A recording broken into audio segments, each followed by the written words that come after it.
5 seconds. Ready, start. In this connection, I am also happy to hear what the Defense Ministry said yesterday in one of his public meetings, namely that the government of India is contemplating to create a set up in our villages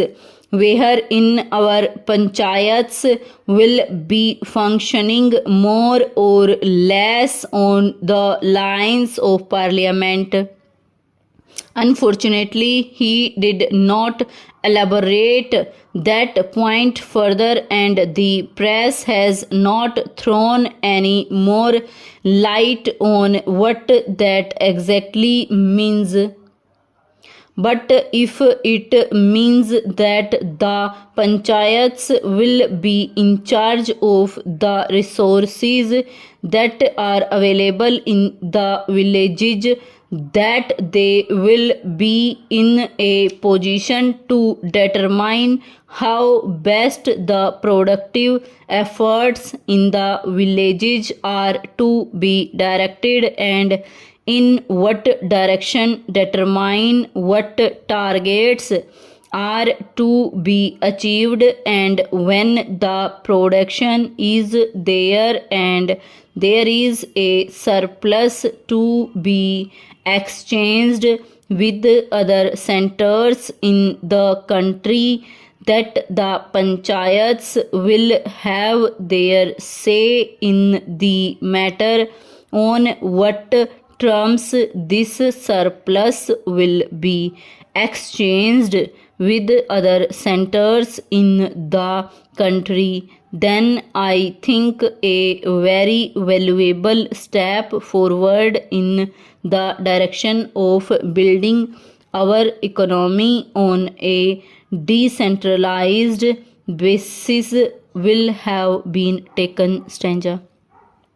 We have also always taken the view, sir, that if planning is to succeed in our country, and if there is not going to be any regimentation of our productive activity and forces, what is necessary is that the common man should have a voice in determining the economic policies and in formulating the economic plans of development,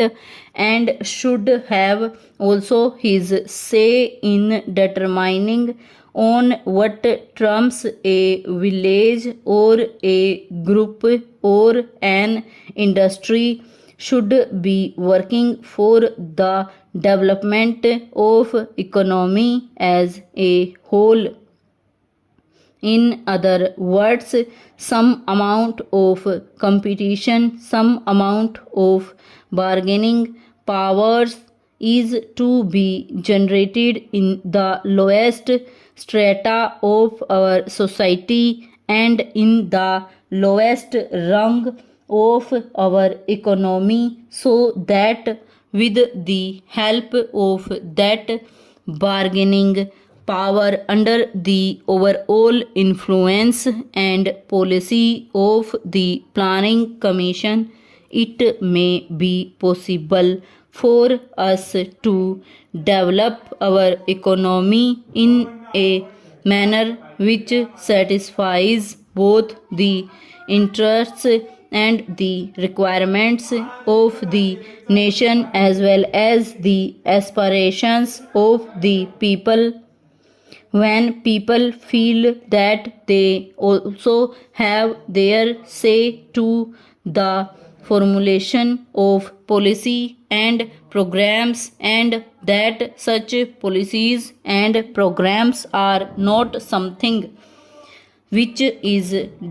dictated from New Delhi, but are those which have been worked out by their own efforts and as a result of their own deliberations. To the extent these plans are a part of their efforts in the development of their regions, of their own crafts, their own industries, and their own skills. Stop.